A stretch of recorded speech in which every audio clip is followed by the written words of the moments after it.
Coming up, signs that the middle class may never be able to retire, and then why $73,000 seems to be the magic minimum hiring salary, and then an unbelievable salary story, and I coach you up. Let's go. Helping you win at work and in life. This is the Ken Coleman Show. I'm Ken. Welcome aboard. More income, more impact is our aim for you, and I'm your coach, counselor, and cheerleader to get you there. Okay.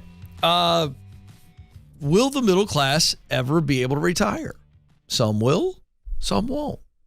At Ramsey Solutions, we have real tools, real strategies to help with this, but let's just take a look at the numbers, where we are.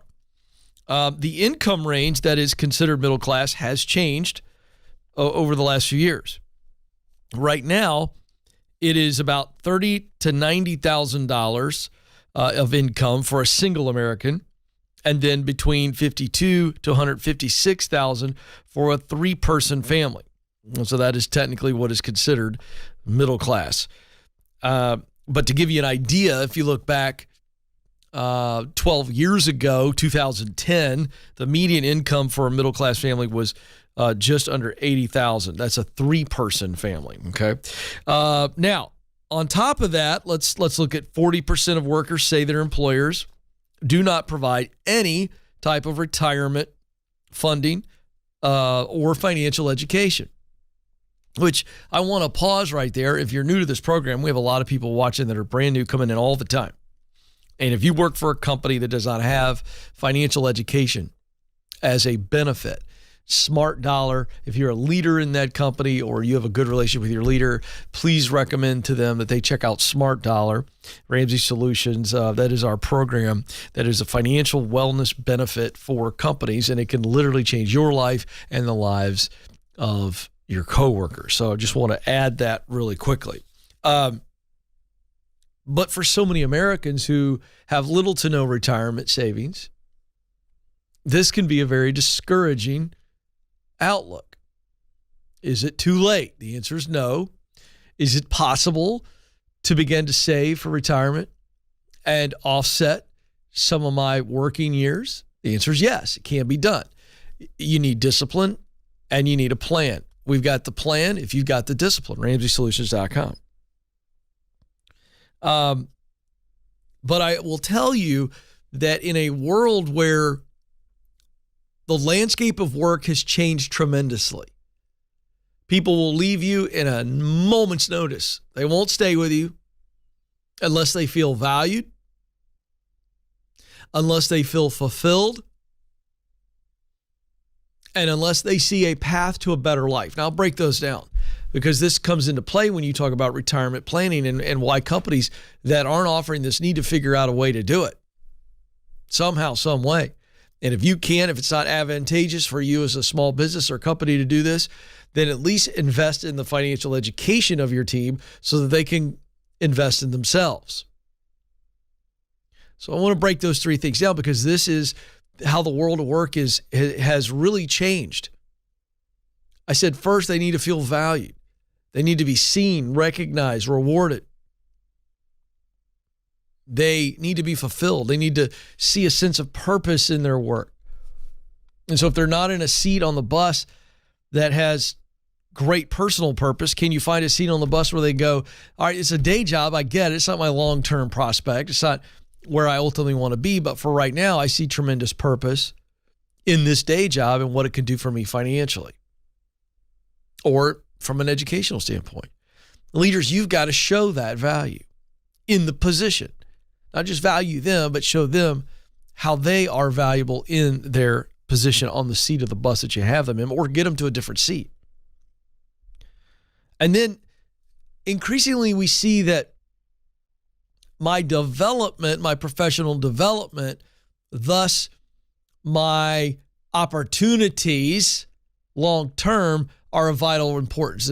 This, am I being developed? Am I being trained with the opportunity to get promoted? This is showing up in data that workers care very much about this. In a recent McKinsey study, it was number one ahead of income. because I think they realize income will take care of itself if I have the opportunity to increase my influence, increase my value. So leaders need to understand this. Now, they want a better life. So they're not just thinking, well, I want a good paycheck and I'd like some good traditional benefits. They literally going, is this job going to set me up to step on that escalator? Or is it the escalator? Steady movement, steady growth. This is what people want. Now, they got to do their part. I understand that. Well, what I'm saying is, when it comes to retirement savings, you have Gen Z now moving into the workforce. It's the youngest demographic of the workforce in their young 20s. And they're more financially responsible than previous generations. They're anti-debt. They're a big part of what we call this FIRE movement, financially independent, retire early. The difference between the FIRE movement and what I'm talking about is the FIRE movement's all about working yourself to the nub.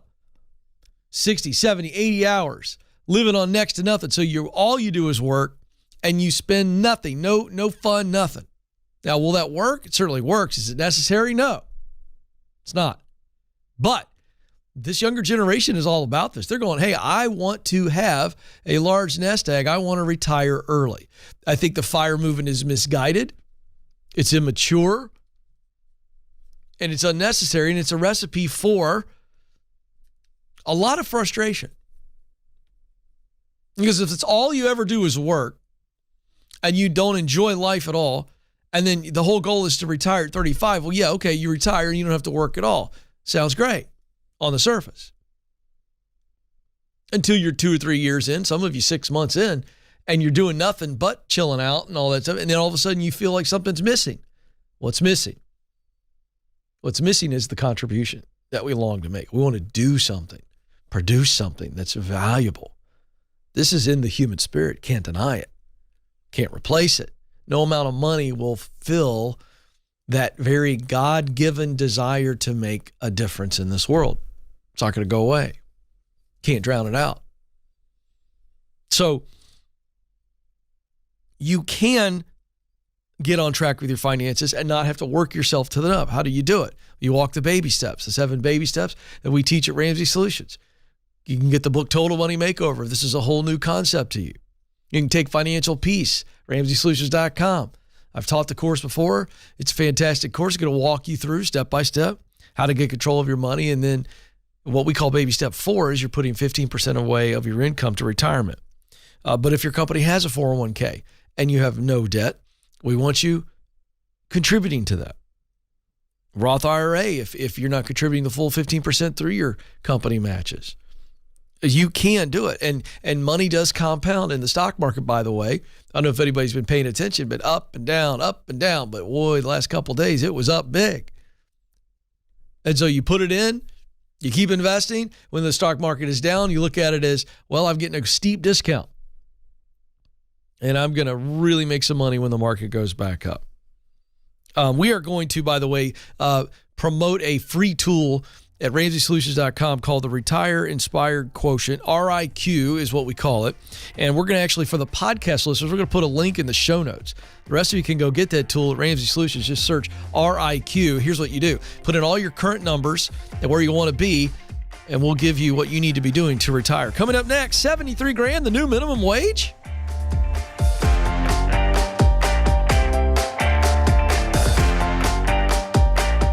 Did you know that just like a product, you have a personal brand? It's the image or impression others form about you based on your interactions. And whether we realize it or not, our personal brand impacts opportunities to grow in our careers. That's why our team created the Personal Brand Survey. It's free, and it will give you personal and professional feedback so you can own your strengths and uncover any blind spots holding you back. To get started, go to kencoleman.com/brand.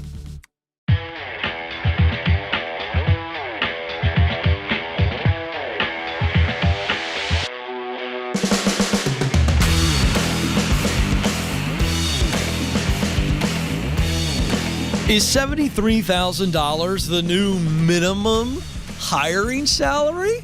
What? Whoa. Pretty interesting stuff. Welcome back to the Ken Coleman Show. Here we go. Right to the facts, folks. of the people, by the people, for the people. I give you the facts. According to survey data from the New York Fed, the magic salary number is now $72,873 for the average American. Is anybody else like me right now? Anybody else like me that you see a piece of data like that? I like the headline, 73,000. It's a nice number. But somewhere in the data, the actual data, the magic salary number where someone will say, I'll make a jump if I'm making the minimum, it's $72,873. Anybody else wonder how they came up with the 873? Just a little side note. Why can't we just round it up? I don't know. That's a jump of nearly $4,000 from a year ago. The New York Fed asked a series of questions related to salary expectations 3 times a year as a part of their ongoing survey of consumer expectations, including this topic: people's expectations for the wages or salary they'd accept to switch jobs. Now, this is called a reservation wage. Okay? So that's what that is. It just means this is the number, and I would presume it's a minimum. This is the number that I got to get to consider moving. It's the floor, if you will. The data on this particular question is available going back to 2014 when the number was $52,700. So there's just a kind of a real-time look at how inflation actually works. Okay, so 8 years ago, the reservation wage was $52,700. Now, as we get into the details here, no surprise here, but there are large disparities in the reservation wage depending on the demographics. If you break the survey into those who are younger and older than 45 years, so that's kind of the dividing number, right? It shows large and growing difference that leans toward younger people. As recently as 2018, people under the age of 45 had a lower reservation wage than those over 45. Now, that makes sense, right? You're under the age of 45. You're not as experienced. You're not as seasoned. Don't have as much financial responsibility, presumably. And so the reservation wage was lower than people who were over the age of 45. However, I'm going to try to keep my blood pressure low on this. In the most recent data, the average person under 45 is expecting around $8,000 more than the average person over 45. Why not? They've been given ribbons and trophies and told they're amazing their entire freaking little lives. So, of course, they expect to make more than somebody older, more experienced than they do, than they are, rather. By the way, anecdotally, my wife and I were at a school function for one of our kids recently, Alex, and we were talking to a friend of ours who runs a very successful agency. And this was natural conversation. I promise you, I'm not taking the Ken Coleman Show to school events, but she said point blank, I just asked her how her business was going. She said, really good. I said, how's it going with acquiring talent? And she said, quote, it's really hard because all these kids in their young 20s are wanting $100,000 or more, and they're not qualified for it. They can't get it in our world. And dude, you know I had some follow-up questions. So all that to say, some anecdotal evidence there on that issue. Now, this is troubling as well. There is a large and persistent gender gap with women's reservation wage under $60,000 and men's at $86,300. And the reason this is a little bit discouraging is because I hear a lot in the media, you know, that women need to be paid more, and there's a pay gap, a gender gap, and there is. But the expectations also need to change then. So, you know, equality and fairness and all that stuff is great to have a conversation about it. But it just occurs to me that one of the things that needs to change is the data in this. When they're polling women and women are saying, well, my floor for an expected salary for me to change is $60,000 and men at $86,000. Now some of you go, well, Ken, that's because they're being realistic. I get it. But at the same time, how are you upskilling and making sure that someone could look at you and go, okay, there's this is a dude and this is a woman, and she's as qualified or she's more qualified, she's more experienced, blah, blah, blah, blah, blah. And then you hold out there and go, look, you want me, you got to pay me.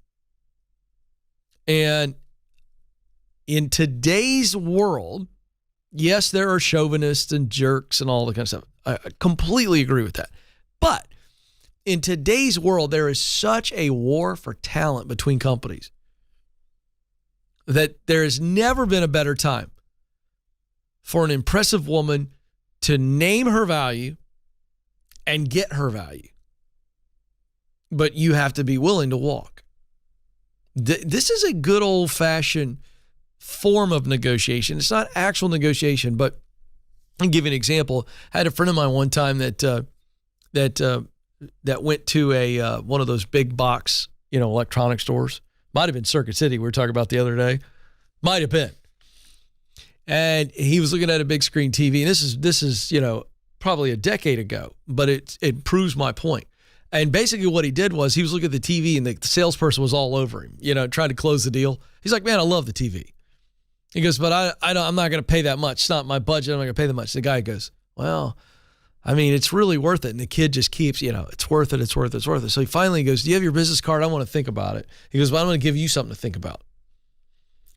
And the stunned salesman goes, sure. He gives him his card. My buddy pulls out a pen, flips the card over on the back side and writes a number down.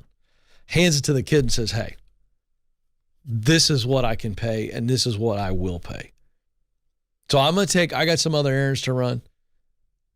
My number, and he writes his number down, cell number. He says, if you want to sell me this TV for that, your manager wants to sell me this TV for that, then that's what I'll pay. And walked away. He got a phone call.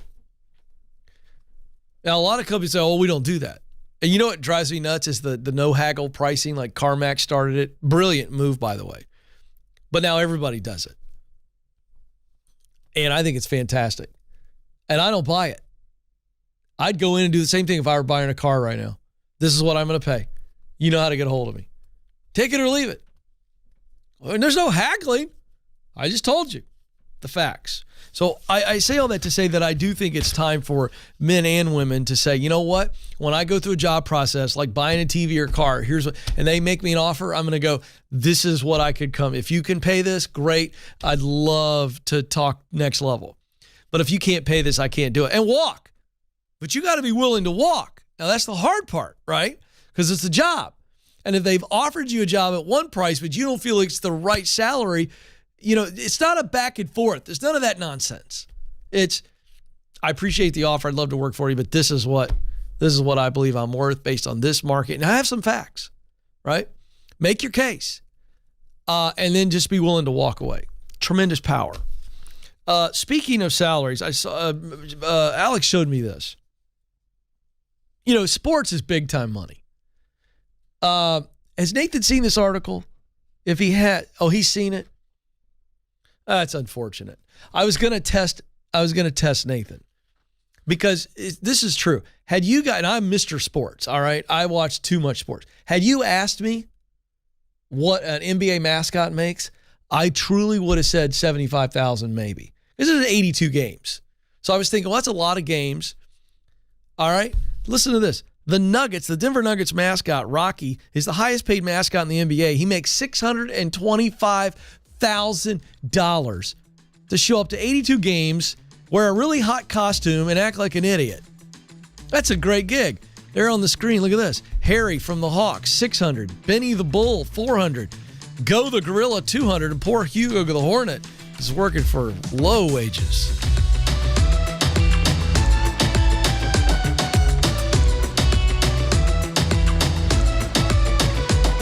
So you just landed the new job. Congratulations. You've made it past the interviews, and now it's time to onboard with excellence. That's why I created How to Stand Out at Your New Job. This free checklist will help you succeed from day one and may even help you get promoted. These practical steps set you up to add value, help your team win, exceed your leaders' expectations, and ultimately set you up for a successful transition. To get started, just go to kencoleman.com/new.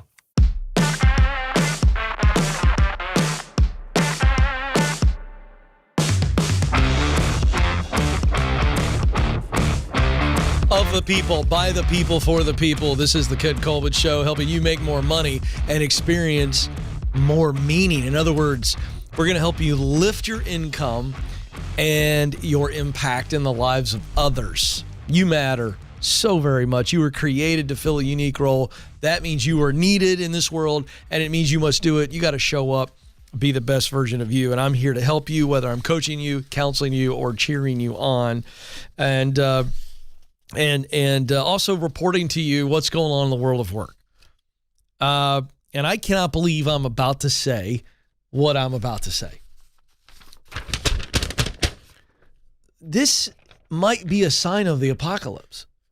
I feel like there's at least one sign of the apocalypse every day. This might be it. And I am not a Chicken Little, but this is crazy. Here's the headline: everything you need to know about McDonald's new Happy Meals for adults. Yes, I did not stutter. I did not read that incorrectly. McDonald's has launched Happy Meals for adults. The cactus plant flea market box, which I can't figure out what that's all about. I've read multiple articles. I got 2 articles here. Now, there's a point I'm making, so hang with me. We're going to have fun on the way to informing you. Okay? The cactus plant flea market box comes in 2 forms. It features your choice of a Big Mac or a 10-piece chicken McNugget meal. Either way, the box comes with something unexpected for its adult customer target audience: a limited edition collectible toy. Now we're into toys for adults. Is that on the screen? If you're watching, these are the toys. Now it really is the apocalypse. Those are creepy. Why does Hamburglar have 2 sets of eyes? It's the first thing that jumps out to me. They're for old people. See, 4 eyes. Oh, okay. Hamburglar, by the way, was my favorite character. These are the ugliest toys ever, and there's no value at all in these things. These things are worthless. Oh, geez. I can't believe what's happening. The limited release also includes a collection of T-shirts, hoodies, and special collectibles, according to the McDonald's press release, ranging from $60 to $150. The items are intended for nostalgic McDonald's fans who will only be available while supplies last. This is a statement on the press release. Everyone remembers their first Happy Meal as a kid. The can't sit still feeling as you dug into what was inside. I don't remember that feeling. I remember being very excited about the French fries. I'll give McDonald's some love on the French fries. When it comes to fast food, and I mean traditional fast food, by the way, this is a whole segment. I could do a whole segment on fries. I'm not going to do that. But traditional fast food, so McDonald's, Burger King, Wendy's, McDonald's fries are second to none. But in the true world of fast food, like now it's expanded, I want to at least give some love to my guys over there at Five Guys. Best French fry on the planet in a fast food setting, like you get it quickly. I needed to settle that. That had to be dealt with. I am a thought leader, and there's an example. Okay? Now, so this kicked off this Monday. And apparently it has gone bananas, Alex. So much so, this is a Yahoo article. McDonald's workers are begging people to stop ordering adult Happy Meals. So when you gave me this article to do prep for, I would have thought that this bombed. It hasn't bombed. By all accounts, it appears to be booming for McDonald's, except it's crushing the workers. What is happening? Well, it turns out this new promotion is backfiring on staff who are reporting hyper-popular promotion has brought chaos and misery as they struggle to fulfill the avalanche of orders. They're going on TikTok and Reddit, 2 popular social media platforms, to say, stop already. Apparently, the cheap burger combined with the inevitable collectible toy has driven customers into a frenzy, with orders coming in faster than restaurants can serve them. The issue appears to be that in order to buy one of the adult Happy Meals, customers need to pick up a Big Mac or a box of 10 chicken nuggets, significantly bigger and more complex orders than go into a traditional Happy Meal box. And I guess the design of these boxes are bad, and so they're not designed to stack. So it creates all kinds of fulfillment issues because the boxes don't stack. So think about that. You're trying to grab a box and throw the food in it. I guess that's causing a problem. And so now workers are going on Reddit and TikTok posting videos and pictures. And one order, just for an example, involved 8 Big Macs, 20 chicken nuggets, and 10 portions of fries, 10 drinks, etc., all of them in the boxes with the toys. One staffer reported their manager called back an order for 43 orders of fries. So it appears to me this may be office treats or something. Like maybe people are ordering this for everybody on the team. And all that to say, McDonald's came up with a great idea of a promotion, but they didn't think about fulfillment and the team. And so you got McDonald's workers who are already stressed out, already in kind of thankless jobs. And have I told you my McDonald's story, working for McDonald's? So the summer between my senior year of high school and freshman year of college, I was working 2 jobs, Joe, to make money to buy a decent car for school because my parents didn't have it. And to come up with some spending money for my freshman year of college, not knowing what life was going to be like. And so I was working my butt off. And I decided to get a 3rd job. I was focused. So I got a job at the McDonald's near my house. I lasted 3 nights. And at the end of my last night, I told the manager, this isn't for me. And I'm going to just be really honest here. I'd never eat a McDonald's nugget the rest of my life. As I've seen what those things look like when they come out of the packaging in the freezer and then you throw them in the vat of oil. Why would you eat a McDonald's chicken nugget when Chick-fil-A is open? Why would you do that? And Chick-fil-A, by the way, has grilled nuggets, which is unbelievable. All right. So I thought we'd have a little bit of fun here in the last few minutes of a second because I grew up on McDonald's. I have already gone on record saying McDonald's fries are the best traditional fast food restaurant fry. All right. Now, the question for you all in the booth and in the chat room here on YouTube, fire away your go-to McDonald's meal. All right. Like, what's your go-to, Amanda? We'll start it off. You seem to have an answer. Yeah, I go for I think it's the number 7. It's the 2 cheeseburger meal. 2 cheeseburgers? With hot mustard to dip the fries in. Wow, very interesting. That was way better than I thought it would be. I'm very traditional. I'll go last. Joe, I know you're a Burger King guy. Yeah, I don't do McDonald's, but when I do, back in the day, it's quarter pounder with cheese. Quarter pounder with cheese. 6 nuggets, large fry. Wow, went with the nuggets on top of 2 apple pies. Wow, Joe, slow down, man. I know. Jeez, dude, you're going to have your stomach pumped. I'm saving up. Wow. Alex, go to McDonald's meal. Probably a breakfast something. Like really? Yeah, something like a biscuit or, like really? sausage biscuit. Probably Wow, simple, yeah. Throwing a curveball at me. Nathan, go to McDonald's meal. Do we have his mic on? Can we get his mic on? Yeah, so my go-to was the $1 crispy chicken sandwich back in the day. Back in the day. Wow. Okay, so I got to tell you, very interesting answers. For me, go to McDonald's meal back in the day, because I've not eaten at McDonald's in a decade, okay? But when I back in the day when McDonald's was the place, Big Mac, baby. Give me the Big Mac, upsize the fries, wash it down with a Dr. P. But no apple pie for me, Joe. I don't want any extras. I just want the Big Mac. Now, the other thing is the big breakfast with hotcakes. Yeah. I get that once a week. Oh, okay. See, I'm not going to McDonald's for breakfast. You and Alex can have it. But the Big Mac meal, and so here you go. Another promotion by a company. And, boy, it's going well. Good for them. But their workers are absolutely slammed. And then on top of this, we now have adults who are buying awful toys that are supposedly collectibles. You know what I mean? Like, seriously? I don't know.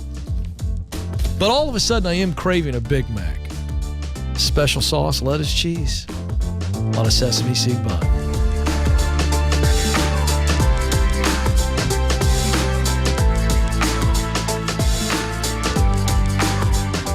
You were created to fill a unique role through your work, but it can feel overwhelming to figure out what that is. That's why I created the Get Clear Career Assessment. In just 15 minutes, you'll get customized results that clarify what you do best, the work you love to do, and the results that motivate you. All this helps you discover what you were born to do. And you'll get a list of professional possibilities to help you in your job search. To get started, go to kencoleman.com/assessment.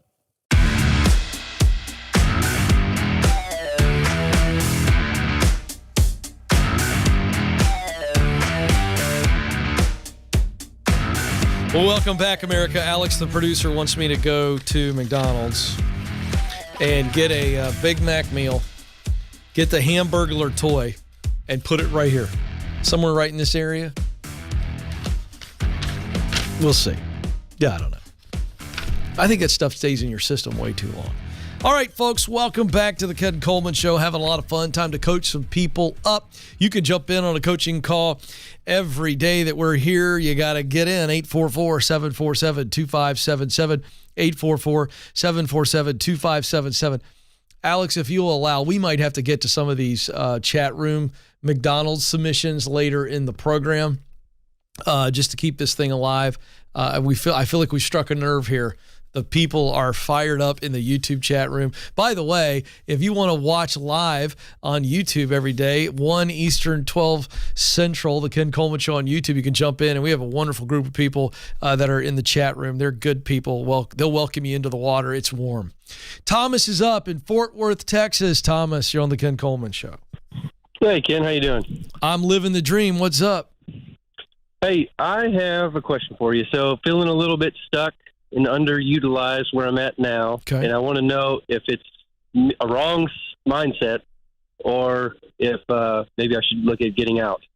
Okay. So, what makes you think that you've got the wrong mindset? That's clearly an option for you. Yeah, so I've been with the company for 2 years. I've been denied a couple raises, one of which I offered to give more or ask for more responsibility with, and that was also shut down. Wow. Been offered to help in some other areas of the company with some experience I have, processes, procedures, efficiencies, which has also been shut down. Okay, so let me ask you this. When they have shut you down, are they giving you really clear reasons why? No, sir. Huh. Yeah, I think it is time to move on. Okay. I think it's that simple. Well, but I am curious, what was your mindset that you, and again, you're headed to the answer, but when someone presents like you did, well, should I move on or do I have the wrong mindset? What were you questioning about? Because my guess is you think you need to leave as well.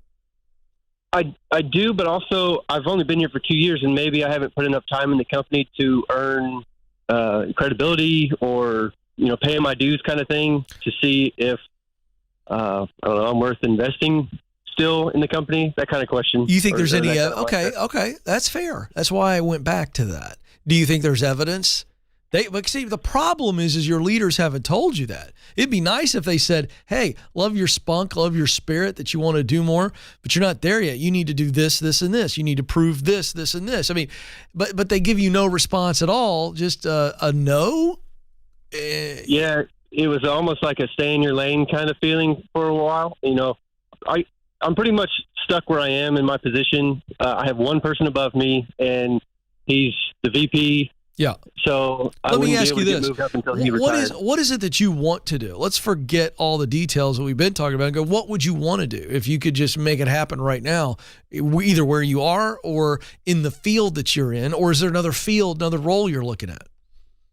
So I want to run my own company. I've got one now. What kind of business? It's home remodels, handyman services, stuff like that. What are you doing now? I'm in construction, just estimating. So you're doing estimating. And what's your side business right now? My side business is working security for our church. just to bring in some extra income. Yeah, good for you. Well, I don't know what's keeping you. Do you feel you have the skill set to do home renovation? Like if I said to you right now, hey, man, I want to redo a bathroom. What's your confidence level that you could do the work? Forget the quoting and all that stuff and knowing what it costs. But I mean, the fact just doing it, or would you be subbing it out? I would probably sub it out, but I would be there with them to learn how to do it. So on the next one, I could do it myself. I'm very hands-on and learn that way. Are you pretty handy as it stands right now? Yes. You know what I think you ought to be doing? Instead of working security at your church, I think you ought to be seeing if you can do some renovation and some handyman stuff for people, either on your own or go work for somebody else and actually get some skills. I think you need to know how. I think you need to learn. If you're pretty handy, I think you ought to try to pick up some extra hours as just a good laborer. Okay. On some construction. Would you recommend staying where I'm at until I get some clientele built up and some finances built up to continue running my company full time? No, I want you to find a better job where you got an opportunity to grow as your day job and you keep building the business on the side. So I want you looking for a better day job as well.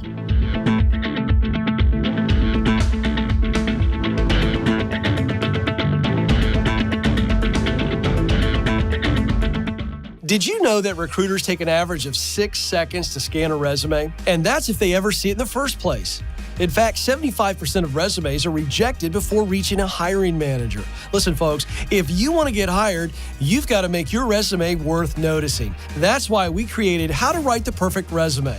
This free guide will walk you through the 5 steps to stand out in the hiring process to get you your dream job. If you want to get started, go to kencoleman.com/resume.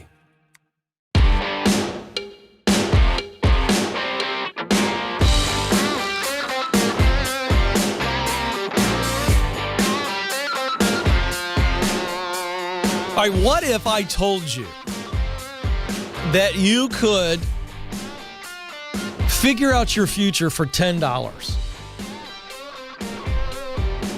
What would you say, Alex? Well, I mean, Wow. yeah, right? If I told you, hey, for $10, let me add a little something to it. For $10 and 20 minutes, initial 20 minutes of your time, you could get to a place where for maybe the first time in your life, you had at least a general idea of a professional direction you'd want to go. What would you do? Would you do it? Would you spend the $10? Well, folks, the Get Clear Assessment, my signature tool, has sold tens and tens of thousands. It's a 20-minute assessment. It's now available for $10 just in the month of October. RamseySolutions.com or KenColeman.com. It's all part of the mothership. And I'll just tell you very quickly, this is what you're beginning to see the report here. This is a real report. Talent, passion, and mission. What you do best, what you love to do, what results motivate you. And we give you a detailed report. And then give you professional possibilities that are not meant for you to treat as the gospel truth, but just ideating. But more importantly, you get a purpose statement that now becomes for you a high-level job description that you can begin to dive into. And this is what it looks like. You actually get a purpose statement, the top 3 talents, top 3 passions, and primary motivational mission. This is a great tool, folks. It's normally $30. It's now $10 at kencoleman.com. Go get it or gift it to somebody. Also, really quick, we are having record growth. And so if you listen to the podcast as well as you're watching on YouTube, please subscribe, share, and maybe give us a rating if you're in the podcast land. That would be grateful. Thank you very, very much. All right, we're going to have a little fun here if we have time. We talked about the new McDonald's Happy Meal for adults as just part of our news information. And I thought if we have a little bit of time left, we'll see what the chat room has said about their favorite McDonald's guilty pleasure. Will is up first, though, in Calhoun, Georgia. Will, you're on the Ken Coleman Show. Hey, Ken, how are you? I'm living the dream, Will. What's up? I just had a quick question for you. I've been in a current role as a insulation flooring manager for about 1.5 years now and been previously involved in that same division for probably 7 or 8 years. And recently been approached about a new position as kind of a product manager that is basically an entirely different role that kind of involves management of the products, and then a lot of public speaking, a lot of public relations type, role that's obviously got a different flavor to it than what I've been, dealing with previously, and just trying to figure out what makes sense and what kind of aligns with the sweet spot, like you've described on your show, and trying to figure out if it's something that makes sense or something that I would want to take, and And you're calling me because I think you've got a gut feeling. Right. And I want to know your gut feeling. My gut feeling is I'm hesitant. What is making you hesitant? This is what we have to dive into. Well, number one, it's obviously a very different role, the public speaking, dealing with a lot of different things that we probably haven't traditionally dealt with. And then, okay, hold on. So hold that thought. This is great. If you don't mind, I'm going to interrupt a little bit so we can break this down. Hold the thought though, with the new things. So the new things that it's requiring, I get that that's a little scary because they're new. You mentioned public speaking specifically. The question is, do you have the talent to pull off those new things once training and experience kick in? Do you have the raw talent to be able to do well with these new things that this position would bring and require you to do? I definitely think I could learn it, yes. No, I didn't ask if you could learn it. I'm saying, do you think you could be good at it? That's a tough one.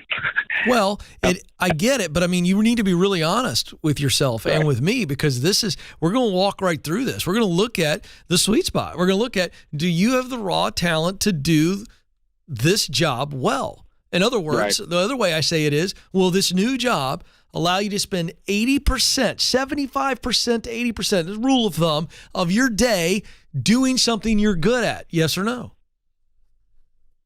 No. That's a bad sign. Right. Because that now tells me automatically that it's not going to allow you to spend 75, 80% of your day doing something you enjoy. Because we humans don't like to do things we suck at. Right. Okay. Well, my disc profile has the presenting piece kind of on the bottom end of the spectrum. And then, this doesn't require, it's not constant, obviously, public speaking, but there is an element to it that it would involve that. I think the conflict for you is this is a promotion and a raise, and on paper, that looks smart.